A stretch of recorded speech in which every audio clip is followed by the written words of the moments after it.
Uttarakhand express में आप सभी का बहुत स्वागत है। आपके साथ में हूं नलिनी पांडे। मसूरी से बड़ी खबर सबसे पहले, जहां देहरादून रोड पर भीषण सड़क हादसा हुआ है जिसमें 5 छात्रों की मौत हो गई है, जबकि एक इसमें घायल की खबर मिल रही है।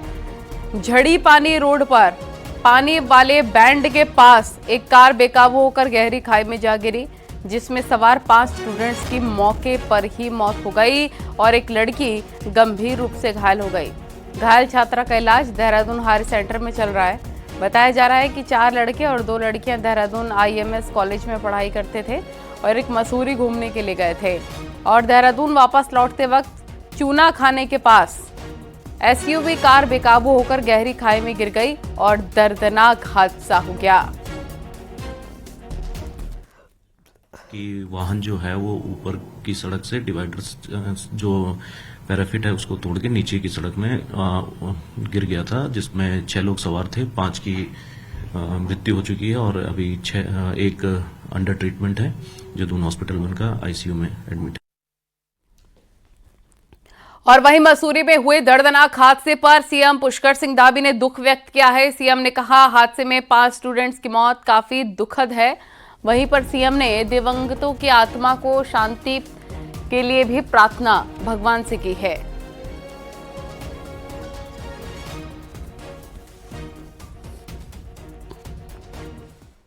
उत्तराखंड में कुमाऊं से लेकर गढ़वाल तक जंगल धधक रहे हैं, जिसको लेकर आज हाई लेवल मीटिंग हुई है। CM पुष्कर सिंह धामी ने अधिकारियों के साथ मीटिंग ली है और साथ ही मुख्यमंत्री धामी दिल्ली से वर्चुअली मीटिंग लेते नजर आए। अधिकारियों को जंगल की आग पर जल्द काबू पाने के निर्देश दिए। साथ ही जंगलों में बढ़ती आग पर CM धामी सख्त हैं। CM ने फॉरेस्ट चीफ से कहा है कि वन विभाग के अधिकारी ऑफिस छोड़कर फील्ड पर जाएं। जो वनाग्नि है ये हमारे लिए बहुत बड़ी चुनौती है और चुनौती इस साल भी है। हर साल ये चुनौती होती है, इसका एक प्रॉपर मैकेनिज्म बने, हर साल इससे निपटने के लिए पहले से तैयारियां हों। और इस वर्ष की वनाग्नि के लिए हमने कहा है कि मुख्यालय से जितने भी सीनियर ऑफिसर हैं उन सबकी जिम्मेदारी तय हो, जिले के अधिकारियों की जिम्मेदारी तय हो और साथ में सारे डिपार्टमेंटों के साथ कोऑर्डिनेशन करके इस पर अगले 1 हफ्ते के अंदर संपूर्ण नियंत्रण हो, ये आज सभी को कहा गया है। इस फायर सीजन में उत्तराखंड का 1000 हेक्टेयर से ज्यादा जंगल आग की चपेट में आ गया है। ऐसे में मुख्यमंत्री पुष्कर सिंह धामी ने हाई लेवल मीटिंग में अधिकारियों को 2 टूक कह दिया है कि मुख्यालय छोड़कर अधिकारी फील्ड में डटें और अगले 3 महीने फुल मोड में काम करें।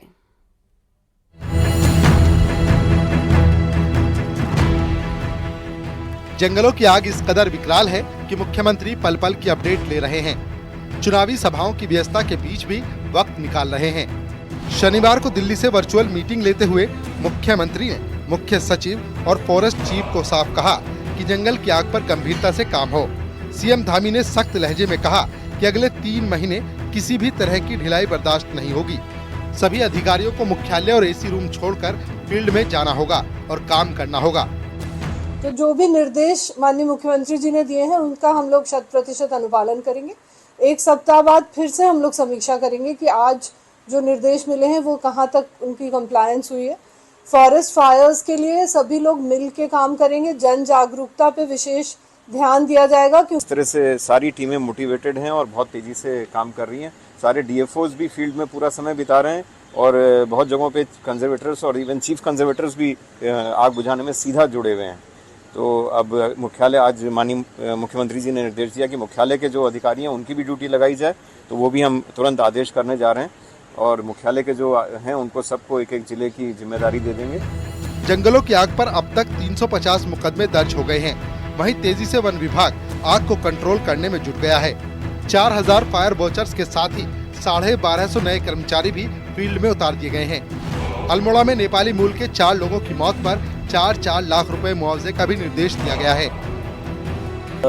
जहाँ पे आग नहीं लगी है तो वहाँ पे एक एहतियातन जो है फायर ड्रिल की जा रही है और एक साथ में जो है जागरूकता अभियान भी चलाया जा रहा है, जो उसमें कि क्योंकि हमने देखा कि ज़्यादातर घटनाएं जो हो रही हैं तो उनका केंद्र जो समीपस्थ हमारे गांव में जो कृषक भूमि है उसमें जो आड़ा फुकान करते हैं, उस आड़ा फुकान के माध्यम से जो है वो कई बार जो है आग हवा से वो समीपस्थ वन क्षेत्र में भी जा रही है। फॉरेस्ट फायर सीजन में हालात विकराल हो रहे हैं। 4 लोगों की मौत हो चुकी है तो हर रोज आग बढ़ती जा रही है। गढ़वाल में अब तक 344 से ज्यादा घटनाएं हो चुकी हैं, तो कुमाऊं में 456 जगहों पर आग लग चुकी है। लिहाजा अब 8 मई को बारिश का अलर्ट ही वन विभाग के लिए राहत की खबर ला सकता है। न्यूज़ 18 के लिए देहरादून से भारती सकलानी की रिपोर्ट।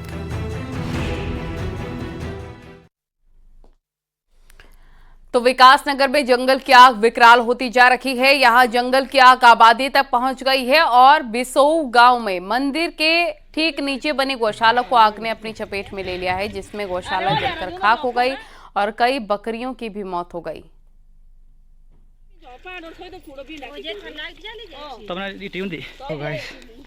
गांव में आग लगी है। तो उत्तराखंड में लगातार जंगलों में लग रही आग के बीच एक अच्छी खबर भी है। मौसम विज्ञान केंद्र ने राज्य में बारिश का अनुमान व्यक्त किया है। हालांकि आज तो सिर्फ बूंदाबांदी और हल्की बारिश का अलर्ट है, लेकिन 8 मई के बाद अच्छी बारिश हो सकती है। मौसम विभाग के मुताबिक उत्तरकाशी, रुद्रप्रयाग, चमोली, बागेश्वर और पिथौरागढ़ जिले में बारिश हो सकती है, जबकि कई अन्य जगहों पर भी मौसम बदलेगा और कुछ जगहों पर आंधी के साथ बारिश हो सकती है। बारिश होने से जंगल की आग के साथ साथ गर्मी से भी लोगों को निजात मिलने की संभावना है। डिस्ट्रिक्ट्स में हायर रीचेज में होगी, जिसमें कि उत्तरकाशी, चमोली, पिथौरागढ़, रुद्रप्रयाग, बागेश्वर है, उनमें होगी। 8 तारीख से लेकर 12 तारीख तक जो है, मैं कहूँगा कि करीब 8, 9, 10 में अगर बात करें तो अनेक जगहों तक में हल्की मध्यम तक की जो बारिश है या थंडरस्टॉर्म एक्टिविटी वो प्रदेश में मिलने वाली है अनेक जगहों तक में। लेकिन जब आप 11, 12, 13 में जा रहे हैं तो अधिकांश जगहों पे दिख रहा है कि बारिश की एक्टिविटी रहेगी हल्की से मध्यम तक की। दिल्ली में कई बड़े नेता बीजेपी में शामिल हुए। बीजेपी राष्ट्रीय मीडिया प्रमुख अनिल बलूनी की इसमें बड़ी भूमिका रखी है। बीजेपी में शामिल होने वाले नेताओं में दिल्ली कांग्रेस के पूर्व अध्यक्ष अरविंदर सिंह लवली और दिल्ली सरकार में मंत्री रहे राजकुमार चौहान भी शामिल रहे। इनके अलावा नसीब सिंह और नीरज बैसोया भी बीजेपी में शामिल हुए। इस दौरान बीजेपी की तरफ से केंद्रीय मंत्री हरदीप सिंह पुरी, बीजेपी महासचिव विनोद तावड़े और बीजेपी के राष्ट्रीय मीडिया प्रमुख अनिल बलूनी मौजूद रहे। बताया जा रहा है कि दूसरी पार्टी से बीजेपी में इन नेताओं को शामिल कराने में बीजेपी के मीडिया प्रमुख अनिल बलूनी की बड़ी भूमिका रही है। आप सब लोग जानते हैं कि पूरे देश में तमाम राजनीतिक दलों से और सामाजिक संगठनों से लोग भारतीय जनता पार्टी में शामिल हो रहे हैं। भारतीय जनता पार्टी की हमारी नीतियां और माननीय प्रधानमंत्री आदरणीय श्री नरेंद्र मोदी जी के नेतृत्व से प्रभावित होकर बड़ी संख्या में लोग भारतीय जनता पार्टी में शामिल हो रहे हैं। आज इसी फहरिस्त में बहुत ही महत्वपूर्ण राजनीतिक शख्सियतें जो हैं वो भारतीय जनता पार्टी में हमारे परिवार में शामिल हो रहे हैं। हम आप सभी का स्वागत करते हैं। लोकसभा चुनाव में मुसलमान, मंगलसूत्र, पाकिस्तान मुद्दा बन चुके हैं। अब चुनाव में चीन की भी एंट्री हो गई है। पूर्व सीएम हरीश रावत का कहना है कि पाकिस्तान की बात करने वाले पीएम कहीं अगले फेज से पहले चीन की बात न करने लग जाएं। तो बीजेपी ने कहा हरीश रावत ने न चीन देखा है न पाकिस्तान।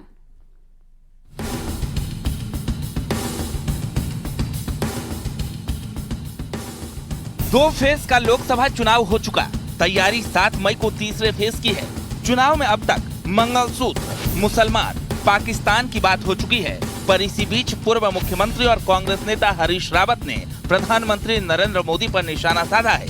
हरीश रावत ने सोशल मीडिया पोस्ट में लिखा, प्रधानमंत्री जी इस चुनाव में हर चरण में कुछ न कुछ अजीबोगरीब चीजें ले आ रहे हैं। कह रहे हैं कि पाकिस्तान चाहता है कि राहुल गांधी देश के प्रधानमंत्री बने। अब देखते हैं अगले चरण तक चीन में भी राहुल गांधी जी को प्रधानमंत्री बनाने के लिए डांस कर रहे हैं। ये प्रधानमंत्री जी ना कह डालें। हरीश रावत के सोशल मीडिया पोस्ट पर बीजेपी ने पलटवार किया है। बीजेपी प्रदेश अध्यक्ष महेंद्र भट्ट ने कहा कि मुस्लिम यूनिवर्सिटी बनाने की बात करने वाले हरीश रावत ने आज तक चीन और पाकिस्तान नहीं देखा, तो कांग्रेस अपने सीनियर नेता के बयान को सही बता रही है। इस प्रकार के जो हथकंडे अपनाते हैं उन्हें ये भी सोचना चाहिए कि आखिरकार देश के प्रधानमंत्री जी के जो वक्तव्य होते हैं वो उन्हीं के दिए गए वक्तव्यों के उत्तर होते हैं। जहाँ तक पाकिस्तान का विषय, तो प्रधानमंत्री और चीन दोनों का सर, मैं बता रहा हूँ, जहाँ तक पाकिस्तान और चीन का विषय है तो हरीश रावत जी न तो कभी पाकिस्तान गए हैं, न उन्होंने चीन कभी देखा है। केंद्र की सरकार के पास अपनी उपलब्धियों को कहने के लिए कुछ नहीं है, इसलिए तमाम भाजपा के लोग और देश के प्रधानमंत्री जी लगातार अनर्गल बयानबाजी देने का काम कर रहे हैं। कभी पाकिस्तान की बात तो कभी मंगलसूत्र की बात। उत्तराखंड में लोकसभा चुनाव पहले फेज में निपट चुका है और ज्यादातर नेता फिलहाल आराम के साथ 4 जून का इंतजार कर रहे हैं। लेकिन चीन पाकिस्तान को प्रधानमंत्री नरेंद्र मोदी से जोड़कर कांग्रेस नेता हरीश रावत ने बीजेपी को पुराने मुद्दे छेड़ने का मौका जरूर दे दिया है, जिन्होंने कांग्रेस का नुकसान किया। देहरादून से न्यूज 18 के लिए दीपांकर भट्ट की रिपोर्ट। उत्तरकाशी में गंगोत्री यमुनोत्री धाम समेत 4 धाम यात्रा में सीमित संख्या को लेकर होटल व्यवसाय से जुड़े लोगों ने प्रदर्शन कर विरोध जताया है। होटल व्यवसाय से जुड़े पदाधिकारी अपनी मांगों को लेकर सीएम को ज्ञापन भेजते नजर आए। होटल एसोसिएशन से जुड़े पदाधिकारियों ने कहा कि सरकार जल्द इस पर फैसले को वापस नहीं लेती है तो 10 मई से शुरू होने वाली 4 धाम यात्रा में सभी होटल कारोबारी होटल बंद कर धरने पर बैठ जाएंगे। देखिए, अगर ये 4 धाम यात्रा को अगर सीमित संख्या में रखेंगे तो हम इसका 10 तारीख को पूरे अपने होटल 4 धाम में बंद रखेंगे, जिसकी संपूर्ण जिम्मेदारी यात्री अगर बाहर सोने पर मजबूर होगा तो प्रशासन और जिम्मेदारी तय कर लेगी कि वो उन यात्रियों को कहाँ सुलाने जा रहे हैं। 4 धाम यात्रा में यात्रियों की संख्या सीमित किए जाने को लेकर पर्यटन कारोबार से जुड़े कारोबारी लगातार विरोध कर रहे हैं। हरिद्वार में पर्यटन कारोबारियों की यूनियनों ने अनोखा विरोध प्रदर्शन किया। पर्यटन कारोबारियों ने शिव मूर्ति से पर्यटन ऑफिस तक बैंड बाजे के साथ मार्च निकाला और उसके बाद पर्यटन ऑफिस पहुंचकर ज्ञापन सौंपा। पर्यटन कारोबारियों का कहना है कि यात्रियों की संख्या सीमित होने के चलते रजिस्ट्रेशन फुल हो गए हैं, जिससे पर्यटन से जुड़े कारोबार पर असर पड़ रहा है।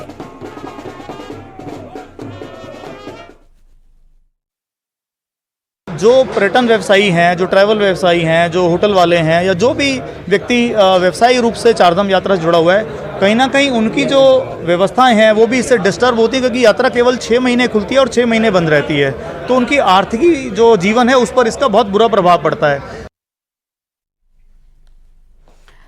4 धाम यात्रा शुरू होने से पहले केदारनाथ और बद्रीनाथ को जाने वाले यात्रा रूट पर पुलिस ने भी पूरी तैयारी कर ली है। श्रीनगर यात्रा रूट को 3 जोन और 6 सेक्टर्स में बांटा गया है। यहां पर जोनल और सेक्टर अधिकारी 4 धाम व्यवस्थाओं का जिम्मा संभालेंगे। वहीं आगामी मॉनसून सीजन को लेकर भी प्रशासन चौकन्ना है। तो आपको हम ये बता रहे हैं महत्वपूर्ण जानकारी, 4 धाम यात्रा को लेकर कैसी तैयारी है। सेक्टर अधिकारी पूरी जिम्मेदारी संभालेंगे। लोगों में भी इसको लेकर काफ़ी उत्साह नज़र आ रहा है। भीड़ मैनेजमेंट करना भी एक बहुत बड़ा चैलेंज है। श्रीनगर यात्रा रूट में पुलिस की भी चौकसी रहेगी।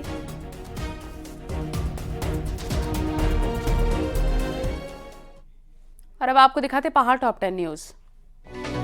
हरिद्वार में उत्तराखंड संस्कृति विश्वविद्यालय छात्र संघ कई मांगों को लेकर प्रदर्शन कर रहा है। आज कुलपति की बुद्धि शुद्धि के लिए यज्ञ किया गया। रुद्रप्रयाग में डीएफओ ऑफिस के ऊपर जंगल जल रहे हैं। गांव नरकोटा में भी जंगल में आग लग रही है।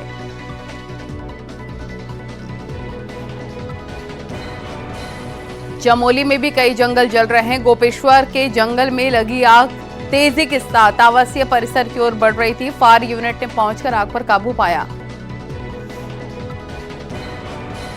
उत्तरकाशी में धरासू बैंड के पास यमुनोत्री हाईवे अगले 4 दिन 6.5 घंटे के लिए बंद रहेगा। इस दौरान हाईवे की मरम्मत का काम चलेगा। अल्मोड़ा में पानी का संकट बढ़ता जा रहा है और कई गांवों में टैंकर से पानी की सप्लाई की जा रही है।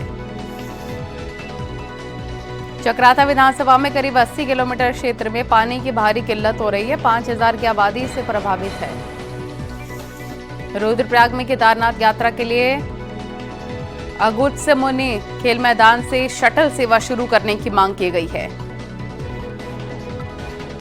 4 धाम यात्रा में ट्रैफिक की व्यवस्था के लिए विकासनगर में अतिक्रमण के खिलाफ अभियान चलाया गया। 4 धाम यात्रा को लेकर रुड़की में प्रशासन ने मीटिंग की, जिसमें व्यापारी वर्ग से सहयोग की अपील की गई। चमोली के लखनंदा नदी में 5 किलोमीटर की राफ्टिंग कराई जा रही है, जिसके लिए बड़ी संख्या में सैलानी पहुंच रहे हैं। और एक बड़ी खबर आपको बता दें कि पुंछ में वायुसेना की गाड़ी पर आतंकी हमला हुआ है। वायुसेना के काफिले पर आतंकी हमला, 4 सैनिकों के घायल होने की खबर सामने आ रही है। सेना के जवानों ने इलाके को पूरी तरीके से घेर लिया है और मुंहतोड़ जवाब देने की तैयारी सैनिकों की तरफ से की जा रही है। ये बड़ी खबर, पुंछ में वायुसेना की गाड़ी पर टेररिस्ट अटैक। हर खबर आपको दिखाएंगे, यहां रुकना होगा एक छोटे से ब्रेक के लिए।